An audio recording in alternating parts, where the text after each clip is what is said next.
வாழ்க்கை ஒரு அழகான பயணம். சிவா மாயாவும் இப்போது ஒரு புது இடத்துக்கு போக போகிறோம். போகிற வழியில் முதல்ல பார்த்துட்டே போகலாமா? இங்கே ரெண்டு பக்கமும் பாருங்கள் வீடுகள் இருக்கும், ஆனால் உடஞ்சி தான் இருக்கும். ஏன்னு தெரியல, மேபி 6 மாதம் மட்டும்தான் இந்த இடத்துல இருக்கிறனால அதனால் அவங்க புதுப்பிக்கலையோ இல்லை அப்படியே வாழ்ந்து பழகிட்டாங்களோன்னு தெரியல. ஆனால் எல்லா செவத்துலேயும் ஏதோ ஒரு படம் வரைஞ்சிருக்கும். அதாவது சாமி படம், சிவன், பார்வதி, ஸ்ரீராமர், இப்படிலாம் நிறைய படம் வரைஞ்சிருக்குது. பார்க்கும்போது நிறையா இந்த எப்படி அந்த சீரோச நிலைக்கு ஏற்ற மாதிரி நிறையா குளிர் பனியன் சொந்தமாக தைச்சி வச்சுருக்காங்க. இந்த மாதிரி வீட்டில் வயசானவங்க தொப்பி, சொக்ஸு, அப்புறம் சின்ன பிள்ளைங்க போடுற கவுனு, இந்த மாதிரிலாம் தைச்சி வச்சுருக்காங்க. நாம் இப்போ எங்கே போயிட்டுருக்கோம் தெரியுமா? சரஸ்வதி நதி எங்கே முதல்ல ஆரம்பிக்குதுன்ற இடத்துக்கு போயிட்டுருக்கோம். அதாவது பத்ரிநாத்லேருந்து 3 கிலோமீட்டர் தூரத்தில் மானா வில்லேஜ்னு ஒரு வில்லேஜ். அதுதான் ஆக கடைசி. அதை தாண்டினா எல்லை, அதாவது சைனா பார்டர் சொல்லுவாங்க. ஸோ நாம் அது வரைக்கும் வந்துட்டோம். இதுதான் சரஸ்வதி நதின்னு நினைக்கிறேன். நம்ம இன்னும் இடத்துக்கு போகலை, நடந்து போய்கிட்டே இருக்கும்போது இதெல்லாம் பார்த்துட்டோம். ஸோ இந்த நதி போய் வேறு ஒரு நதியோடு கலக்குது. கடைசியாக நம்ம நடந்துக்கிட்ட வந்துட்டோம்னு நினைக்கிறேன். ஏன்னா போக போக போய்கிட்டே இருக்குது. கொஞ்சம் தூரம்னு சொன்னாங்க. சத்தம் கேட்குது நமக்கு காதில். கிட்ட போய் பார்க்க போகிறோம். வாங்க, நீங்களும் வாங்க. சரஸ்வதி நதி மாயா முதல்ல பார்க்க போகிறேன். எல்லா நதியும் பார்த்துட்டேன். 7 நதி இல்லை, 6 நதியும் மாயா பார்த்துட்டேன். இது 7வது நதி இன்னும் பார்க்கல, இப்போ தான் பார்க்க போகிறேன். இதோ வந்துட்டேன். ஹாய், எல்லாருக்கும் வணக்கம். நான் மாயா. வாழ்க்கை ஒரு அழகான பயணம். அட்லாஸ்ட் மாயா சரஸ்வதி நதியும் பார்த்துட்டேன். கங்கா, யமுனா, நர்மதா, சிந்து, காவேரி, சரஸ்வதி, கோதாவரி 7 நதியும் பார்த்தாச்சு. ஸோ இந்த சரஸ்வதி நதி இது பத்ரிநாத்தில் மானா வில்லேஜ்ன்ற இடத்துல பக்கத்துலேயே சரஸ்வதி அலக்நந்தாவோட சேருது. ஸோ இதுதான் சரஸ்வதி நதி. பாருங்க,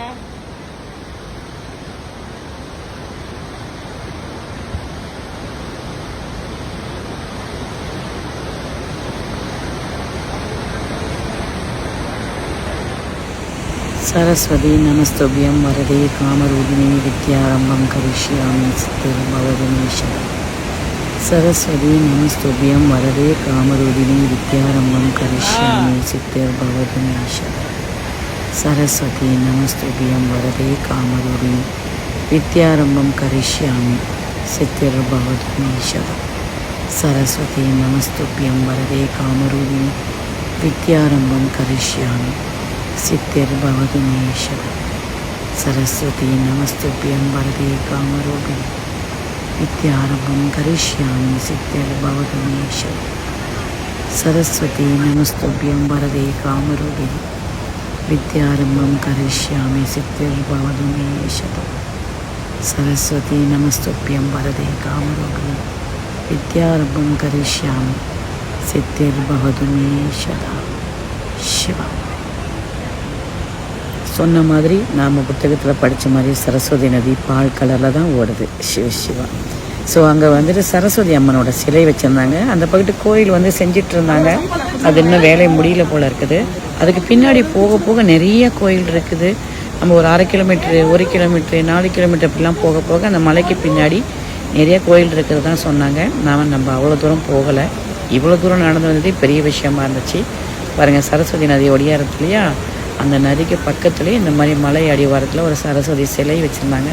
அந்த அம்மாவை தொட்டு கும்பிட்டு ஒரு அழகான ஒரு பிரார்த்தனை, ஒரு சின்ன மந்திரம், அம்மா நன்றி அம்மா, என்னுடைய மனசெல்லாம் நின்ன மகாதேவி அம்மா நன்றின்னு சொல்லிட்டு வந்தோம். ஸோ என் கூட வந்தது எல்லாரும் வரல, எல்லாருக்கும் அந்த வாய்ப்பு கிடைக்கல. நம்ம ஒரு 4-5 பேர் மட்டும்தான் இவ்வளோ தூரம் நடந்து போகணும். அந்த சரஸ்வதி நதி ஓடி வர்றதுக்கு பக்கத்துலேயே இந்த மாதிரி கொஞ்சம் இடம், அதாவது மக்கள் தண்ணி எடுத்து போகிறதுக்காக இடம் வச்சுருந்தாங்க. மாயாவும் தொட்டு பார்த்தேன், ஒரு முடுக்கு குடிச்சு பார்த்தேன், தலையில் ஊற்றி பார்த்தேன், முகத்தை கழுவி பார்த்தேன். சும்மா சில்லுன்னு இருந்துச்சு. சரஸ்வதி அம்மாவோட ஆசீர்வாதம் பரிபூரணம். அங்கே வர வழியிலேயே அந்த மலை அடிவாரத்துக்கு கீழே ஒரு சிவலிங்கம். அவர் இல்லாமல் அவர் கண்டிப்பாக இருப்பார் இல்லையா? காடு மேடு கல் செவுறு எங்கேயாவது இருப்பார் இல்லையா? அவருக்கு பக்கத்தில் ஒரு சுவாமிஜி உட்காந்துட்டு எல்லாருக்கும் வெதி கொடுத்துட்டு இருந்தார். நாமளும் ஒரு 10 ரூபா வச்சு அவரை வணங்கிட்டு வந்தோம். யாராகவே இருக்கட்டுமே, பரிபூர்ணம் பிரபஞ்சத்தில் நிறைஞ்சிருக்கிற இறைவனை எங்கே பார்த்தா என்ன, எல்லாம் ஒன்று தான். ஸோ அங்கே ஓடுற சரஸ்வதியை பாருங்கள், சரஸ்வதி அம்மாவோட அழகை பாருங்கள், அவரோட சத்தத்தை பாருங்கள். அப்படியே தண்ணி முகத்தில் தெளிக்கும் போது ரொம்ப சில்லுன்னு ரொம்ப நல்ல ஒரு உணர்வாக இருந்துச்சு. எனக்கு இன்னும் தெரியல, ஒரு மனதில் ஒரு பரிபூர்ண சந்தோஷம் என்னுள்ள இருந்துச்சு.